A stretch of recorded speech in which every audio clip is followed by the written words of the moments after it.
तर एका बाजूला आपण पाहिलंय की खाते वाटप अजून जाहीर झालेलं नाहीये, मात्र दुसऱ्या बाजूला भरत गोगावले यांनी मोठा दावा केलेला आहे। खाते वाटपावरून कॅबिनेट मंत्री भरत गोगावले यांनी मोठा दावा केलाय। महायुती सरकारचं खाते वाटप आजच जाहीर होईल असं मोठं विधान मंत्री भरत गोगावले यांनी केलंय। एवढंच नाही तर खाते वाटपामध्ये कुणाला कोणतं खातं द्यावं यावरही कुणाचीही हरकत नसल्याचं गोगावले म्हणतात। पक्षांची हरकत नाही आहे कोणाची। तिन्ही नेत्यांनी बसून काल सगळं ठरवलेलं आहे। कदाचित आज डिक्लेरेशन होईल असं आम्हाला वाटतंय।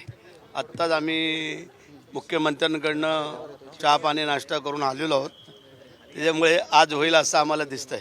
शेवटी ते मुख्यमंत्री आहेत, ते ठरवतील आणि आमचे दोन्ही पक्ष दोन नेते असे तिघजण जे ठरवतील ते आम्हाला मान्य आहे।